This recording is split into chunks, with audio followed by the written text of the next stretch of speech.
Math GK trick एके में आपका स्वागत है। मैं हूं एक कुमार। रीजनिंग संबंधित सवाल। आज हम रीजनिंग के कई ऐसे सवाल को देखेंगे जो हमारे एग्जाम में बार बार पूछा जाता है। यदि आप किसी प्रकार का भी एग्ज़ाम की तैयारी कर रहे हैं या आप किसी प्रकार का भी सरकारी नौकरी लेना चाहते हैं तो इस वीडियो को अंत तक देखें, क्योंकि आज हम इस वीडियो के माध्यम से कई ऐसे सवाल को लेके आए हैं जो आपको देखने में भले ही छोटा लगे, लेकिन ऐसा सवाल आप एग्ज़ाम में छोड़ के चले आते हैं। यदि आप भी सरकारी नौकरी पाना चाहते हैं, यदि आप भी NTPC, Bihar SSC, group D, RPF जैसे कोई भी एग्ज़ाम की तैयारी कर रहे हैं तो इस वीडियो को अंत तक देखें, क्योंकि इसमें सभी के सभी सवाल वीवीआई एवं अनिवार्य है। तो देखते हैं पहला सवाल। तो हमारा पहला सवाल है, दी गई श्रृंखला में प्रश्न चिन्ह के स्थान पर कौन सी संख्या आएगा। इस टाइप का एग्जाम में हर एग्जाम में 2-4 सवाल रहता है और सवाल देखने में भले छोटा लगता है, लेकिन ऐसे सवाल को कई ऐसे लोग हैं जो छोड़ के चले आते हैं।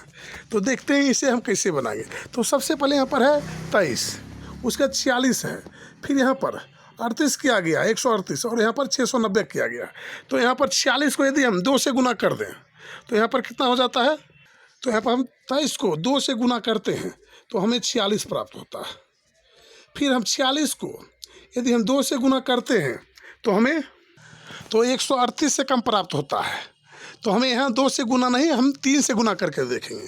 तो 46 को यदि हम 3 से गुना करते हैं तो हमें कितना प्राप्त हो जाता है, 138 प्राप्त हो जाता है। फिर हम 138 को हम क्या करेंगे, 4 से गुना करके देखेंगे, और 4 से गुना करते हैं तो हमें कितना, 690 प्राप्त नहीं होता है। 138 को यदि हम 4 से गुना करते हैं तो वो हमें यहाँ पर 690 नहीं प्राप्त होता, क्योंकि 7 चौक 8 सते 56 यहाँ पर हो जाता है। नहीं, पहला अक्षर हमारा 6 होता है, तो हमें गुना नहीं करना है। हम देखेंगे जो अगर गुना करते हैं तो 0 आता है कि नहीं आता है। तो यहाँ पर हम क्या करेंगे, यहाँ पर पहले 2 से गुना किए, फिर 3 से गुना किए, फिर हम देखते हैं 5 से गुना करके, 4 से छोड़ के यदि हम 5 से गुना करते हैं 138 को तो 690 हमें प्राप्त हो जाता है। फिर हम अगला कौन सा संख्या लेंगे जो हमें, तो देखिए यहाँ पर जो भी है हमारा विषम संख्या है, 2 भी हमारा विषम संख्या है, 3 भी विषम संख्या और 5 ही विषम संख्या है। तो यहाँ पर भी हम 5 का जो अगला विषम संख्या है उससे गुना कर देंगे। तो यहाँ पर हम क्या करेंगे, गुना किससे कर देंगे, तो 5 के बाद जो अगला हमारा विषम संख्या आता है 7 आता है, तो 7 से गुना कर देंगे।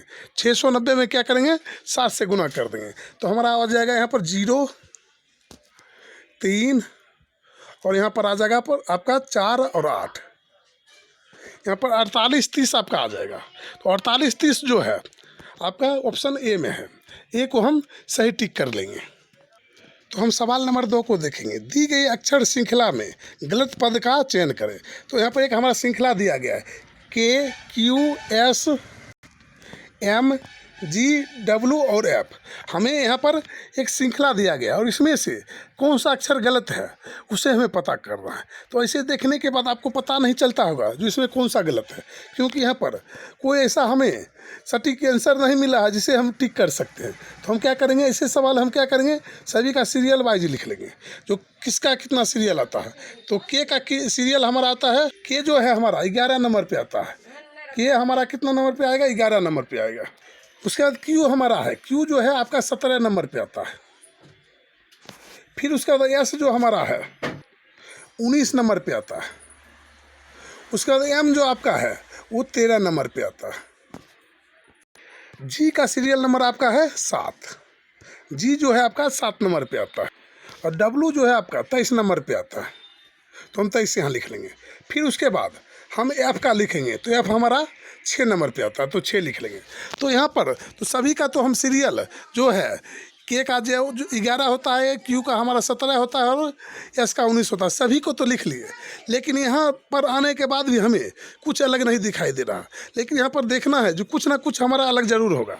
तो यहाँ पर देखते हैं सभी के सभी हमारा विषम संख्या, देखिए 23 हमारा विषम है, 7 विषम संख्या, 13 विषम संख्या, 17 विषम संख्या और 19 हमारा विषम संख्या और 11, यानी एक हमारा जो है केवल 6 ये हमारा सम संख्या है, और बाद में कि जितना है वो हमारा विषम संख्या है। तो जो हमारा अलग है यानी गलत पद है, यानी यहाँ पर 6 हमारा हो जाएगा, यानी F जो आपका गलत पद है, क्योंकि सभी यहाँ विषम दिया गया है और एक सम संख्या दे दिया गया, और जो सम संख्या है उसे हम टिक कर लिए हैं। तो हमारा सही उत्तर यहाँ पर हो जाएगा C। तो ऐसे सवाल को हम इसी टाइप से बनाएंगे। तो नेक्स्ट सवाल हम 3 को देखेंगे। निम्नलिखित श्रृंखला के क्रमिक रूप को पूर्ण कीजिए। तो यहाँ पर एक हमारा श्रृंखला दिया गया और इसे हमें क्रमिक रूप से पूर्ण करना है। तो यहाँ पर सबसे पहले इसी सवाल में देखेंगे जो हमारा जो सवाल है किस टाइप से बना हुआ है, सवाल के पहले क्या है और सवाल के बाद में क्या है। तो या तो हम चाहे तो इसे काउंट करके इसे घेरा लगा सकते हैं। तो देखिए 1 2 3 4 5 6 7 8 9 10 11 12 13 14 15 16 अंक है हमारा। तो कुल मिला के यहाँ पर 16 अंक है। तो हम 4-4 का पेयर बना लेंगे। तो 4 हमारा यहाँ पर आ जाएगा, फिर हमारा 4 जो है यहाँ पर आ जाएगा, फिर यहाँ से हमारा 4 यहाँ पर आ जाएगा, नहीं सभी हम 4-4 अंक का पेयर बना लेंगे। और देखेंगे जो यहाँ पर देखिए बी है, बी के पहले क्या है। तो देखिए बी के पहले यहाँ पर ए है, तो यहाँ पर बी के पहले हम क्या भर देंगे, ए को रख देंगे। बी के पहले क्या रख देंगे, ए को रख देंगे। तो यहाँ पर हम ए भर रहे हैं। फिर यहाँ देखें बी के बाद क्या है, तो बी के बाद देखिए क्या है, तो बी के बाद सी है और बी के बाद सी है, तो यहाँ पर सी को रख देंगे। फिर उसके बाद ए के पहले क्या है, तो ए के पहले यहाँ पर देखिए B C A, B C ए यानी डबल ए है। सी के बाद क्या है, ए है फिर ए है, तो सी के बाद हम क्या कर देंगे, ए कर देंगे। फिर यहाँ सी के पहले क्या है, सी के पहले हम देखेंगे क्या है, तो सी के पहले यहाँ पर देखिए बी है और सी के पहले यहाँ पर भी है, तो हम यहाँ पर बी को भर देंगे। फिर हम सभी को लिख लेंगे। तो यहाँ पर ए सी ए और B, A C A B, A C A B, तो आपका ऑप्शन यहाँ पर हो जाएगा बी। यानी इस टाइप का हर एग्जाम में आप देखते होंगे जो 2 सवाल जरूर रहता है। तो नेक्स्ट हमारा अगला सवाल है, निम्नलिखित वर्गों का सही बेन आरेख को ज्ञात कीजिए। तो यहाँ पर एक हमारा वर्ग दिया गया है, इसका सही बेन आरेख क्या होता है उसे हमें पता करना है, उसे हमें मिलाना है। तो सबसे पहले यहाँ पर शिक्षक है, उसके बाद पुरुष है और यहाँ पर लेखक है। तो हमें कैसे पता करना है, तो सबसे पहले हम देखें कॉमन खोजेंगे जो क्या है। तो यहाँ पर देखिए पुरुष हमारा है, तो सबसे पहले पुरुष बना लेंगे, पुरुष बना लेंगे। और उसके बाद देखिए पुरुष के बाद हमारा है लेखक, या आपका शिक्षक है। देखिए तो कुछ पुरुष ऐसे होते हैं जो शिक्षक होते हैं और कुछ पुरुष ऐसे होते हैं आपका लेखक भी होते हैं। तो देखिए कुछ पुरुष क्या है आपका शिक्षक है और कुछ पुरुष ऐसे होते हैं जो आपका लेखक भी होते हैं। तो यहाँ पर हम लेखक का चित्र बना लेंगे। ये हमारा हो गया पुरुष, ये आपका हो गया शिक्षक और ये हमारा हो गया लेखक। और कुछ पुरुष ऐसे होते हैं जो शिक्षक भी होते हैं और कुछ लेखक भी होते हैं। तो हम इस टाइप से डायग्राम बना लेंगे। तो यहाँ पर हमारा हो जाएगा इस टाइप से बेन आरेख आपका बन के तैयार हो जाएगा। तो यहाँ पर हमारा हो जाएगा इसका सही उत्तर डी, क्योंकि कुछ शिक्षक ऐसे होते हैं, शिक्षक पे हम गौर करेंगे, जो लेखक भी होते हैं। कभी कभी आप देखते होंगे जो शिक्षक भी है और लेखक भी है, और कुछ लेखक ऐसे होते हैं जो शिक्षक भी होते हैं। तो हमारा कुछ यहाँ पर सभी के सभी थोड़ा थोड़ा मिलता जुलता यहाँ पर डायग्राम बनेगा। तो नेक्स्ट सवाल की ओर चलते हैं। तो सवाल नंबर 5 को देखें। तो नेक्स्ट हमारा सवाल नंबर 5, दिए गए पैटर्न में। तो सवाल नंबर 5 को देखेंगे। दिए गए पैटर्न में ऐसे कितने चीनी जो चित्रकार हैं लेकिन संगीतकार नहीं। तो यहाँ पर हम सबसे पहले देखेंगे चीनी हमारा कहाँ है। तो चीनी देखिए आपका यहाँ पर है और चित्रकार यहाँ पर है और संगीतकार यहाँ पर है। तो सवाल में कहता है ऐसे कितने चीनी हैं जो चित्रकार है पर संगीतकार नहीं। तो हम ऐसे चीनी को खोजेंगे जो चित्रकार में होना चाहिए लेकिन संगीतकार के बेन आरेख में नहीं होना चाहिए। तो देखिए सबसे पहले हमारा जो है इसके अंदर नहीं होना चाहिए, ये जो हमारा है संगीतकार है, संगीतकार के अंदर नहीं आना चाहिए। तो यहाँ पर देखिए जो हमारा ए है ये चीनी है लेकिन ये हमारा चित्रकार नहीं है, क्योंकि ये चित्रकार के अंदर ये नहीं आता है। लेकिन यहाँ पर बी जो है आपका ये चीनी भी है और चित्रकार भी है। और उसके बाद कोई भी हमारा सी है तो चीनी भी है, चित्रकार भी है और संगीतकार भी है। तो यहाँ पर बोलता है जो संगीतकार नहीं होना चाहिए। तो हम यहाँ पर सी को नहीं मारेंगे, ऑप्शन हमारा हो जाएगा बी। बी जो केवल ऐसा है जो चीनी भी है और चित्रकार भी है। तो नेक्स्ट सवाल की ओर चलते हैं। तो सवाल नंबर 6 को देखें। तो हमारा सवाल नंबर यहाँ पर 6 है। नीचे दिए गए विकल्पों में से संबंधित संख्या को ज्ञात कीजिए। तो यहाँ पर विकल्पों में से हमें संबंधित संख्या को चुनना है। तो सबसे पहले आप वीडियो को रोक के इस सवाल का जवाब हमें कमेंट बॉक्स में कमेंट करके बताएं जो इसका सही उत्तर क्या है। तो देखते हैं इसका सही उत्तर कितने ऐसे लोग हैं जो इसका सही उत्तर दे पाते हैं। तो सबसे पहले आप हो सकता है जो इसे आप चेक किए होंगे और हमें कमेंट बॉक्स में कमेंट करके भी भेजे होंगे। तो यहाँ पर देखते हैं जो इसका सही उत्तर क्या आएगा। तो सबसे पहले यहाँ पर 10 है, यानी 1225 को आखिर क्या किया गया है, तो 10 आ गया है। ठीक, हम उसी प्रकार यहाँ पर समानुपात का हमारा जो निशान है, जैसे हम यहाँ पर किए हैं ठीक उसी प्रकार हम यहाँ पर करेंगे। तो सबसे पहले हम यहाँ पर देखेंगे जो 1225 है, यदि हम इसमें किसी अंक से भाग देते हैं तो हमें 10 प्राप्त नहीं होता। तो क्या करेंगे, सभी को जोड़ के देखेंगे। तो 5 2 7 और 7 3 10, यानी सभी को जोड़ते हैं आपस में तो हमें कितना प्राप्त हो जाता है, 10 प्राप्त हो जाता है। तो यहाँ पर भी हम सभी को जोड़ के देखेंगे और देखेंगे ऑप्शन से क्या मैच कर रहा है। तो 8 2 10 और 10 8 18, तो यहाँ पर हमारा 18 आता है। जैसे इधर हम जोड़े वैसे इधर भी हम जोड़ लिए, तो 18 यदि हमारे ऑप्शन में तो हमारा उत्तर सही हो जाएगा। तो यहाँ पर देखिए 18 आपका ऑप्शन सी में है, तो आपका उत्तर सही हो गया और सी आपका सही उत्तर हो गया। तो सवाल नंबर हम 7 की ओर चलते हैं। नेक्स्ट हमारा सवाल नंबर 7, निम्नलिखित प्रश्न में सादृश्यता को पूर्ण कीजिए। तो यहाँ पर हमें NET का अर्थ हमें पर यहाँ पर 13 22 7 दिया गया है। तो YAM का अर्थ हमें पूछा गया है, यानी इसका अर्थ हमें पूछा गया।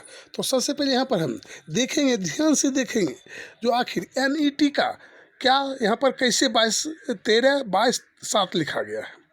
तो यहाँ पर देखते हैं जो N हमें जो है वो कितना नंबर पे आता है। तो N जो है आपका 13 नंबर पे आता है और N का उल्टा होता है आपका M, और M जो है आपका 12 नंबर पे आता है।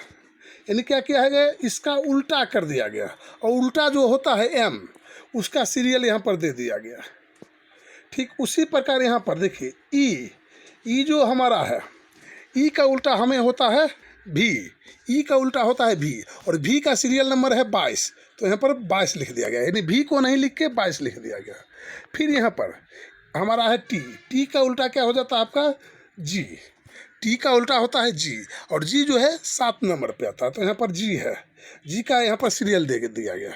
ठीक, हम इसी प्रकार यहाँ पर करेंगे Y का उल्टा क्या होता है आपका B है और B का सीरियल होता है 2। फिर यहाँ पर A का उल्टा आपका Z हो जाता है और Z का सीरियल होता है आपका 26।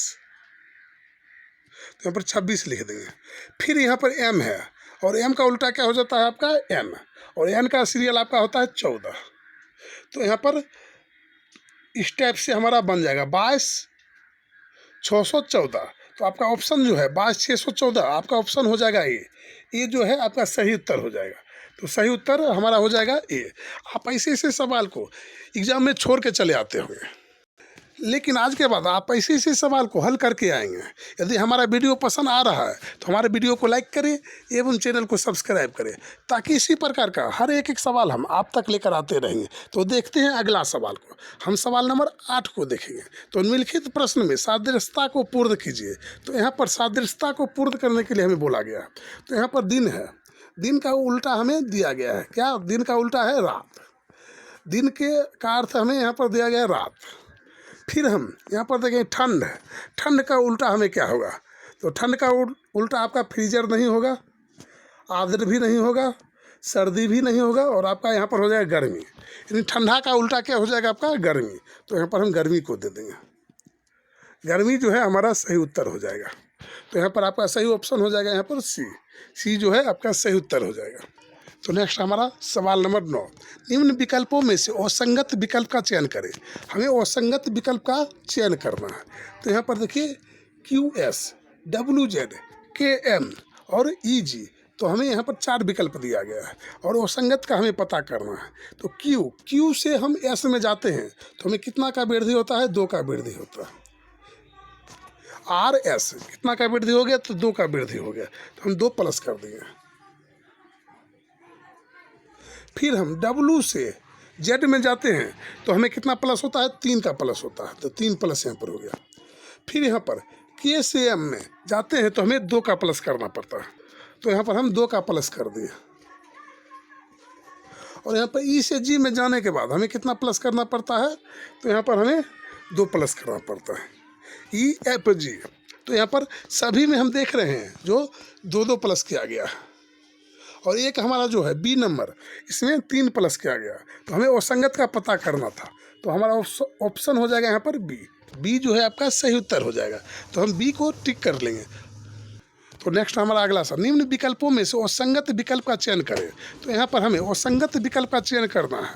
तो इस सवाल का जवाब आप हमें कमेंट बॉक्स में कमेंट करके बताएं, जो इसका सही उत्तर क्या है, इसका असंगत क्या है। हमें आपका कमेंट का इंतज़ार रहेगा। तो सवाल नंबर 10 आपके लिए एक चैलेंज है, और इसका सही उत्तर आप हमें कमेंट बॉक्स में कमेंट करके बताएं, जो इसका सही उत्तर क्या होगा। हमें आपका कमेंट का इंतज़ार रहेगा। तो नेक्स्ट सवाल की ओर चलते हैं। तो नेक्स्ट सवाल हमारा, निम्न विकल्पों में से असंगत विकल्प का चयन करें। हमें यहाँ पर 4 विकल्प दिया गया है, गोदावरी, गंगा, सिंधु और ब्रह्मपुत्र। ये 4 तो नदी है हमारा, और चारों में एक किसी न किसी प्रकार से अलग है, और 3 हमारा एक जैसा होगा। तो यहाँ पर जो है उसे हमें अलग को चयन करना है। तो सबसे पहले यहाँ पर गंगा है, गोदावरी है, और यहाँ गंगा है, और यहाँ सिंधु है, और यहाँ ब्रह्मपुत्र है। तो यहाँ पर 3 जो हमारा है, जो तीनों के तीनों, गंगा, गोदावरी और गंगा, सिंधु और ब्रह्मपुत्र, ये तीनों के तीनों हमारा जो हिमालय पहाड़ी से निकलता है। तीनों के तीनों जो है हमारा हिमालय पहाड़ी से निकलता है। और एक जो हमारा गोदावरी है, ये हिमालय पहाड़ी से नहीं निकलता है। 3 जो है जो हिमालय पहाड़ी से निकलता है, तो तीनों एक जैसा हो गया। और ये गोदावरी जो है, ये हमारा तीनों से अलग है, और ये हमारा हिमालय के पहाड़ी से नहीं निकलता है। तो हमारा ये तीनों में से अलग कौन हो गया? तो गोदावरी हो गया। तो गोदावरी हमारा सही उत्तर यहाँ पर हो जाएगा, तीनों से अलग हो जाएगा और संगत हो जाएगा। तो आप यदि इसी प्रकार का वीडियो हर रोज़ देखना चाहते हैं, हर एक सवाल को, रीजनिंग के हर एक सवाल को या मैथ के हर एक सवाल को अच्छे से सीखना चाहते हैं, अच्छे से समझना चाहते हैं, तो हमारे इस वीडियो को लाइक करें, और हमारे चैनल को इस लोगो पे क्लिक करके हमारे चैनल को सब्सक्राइब करें, ताकि हमारा हर एक वीडियो सबसे पहले आप तक पहुंचे। फिर मिलेंगे इसी प्रकार के अगले वीडियो में। तब तक के लिए जय हिंद, जय भारत।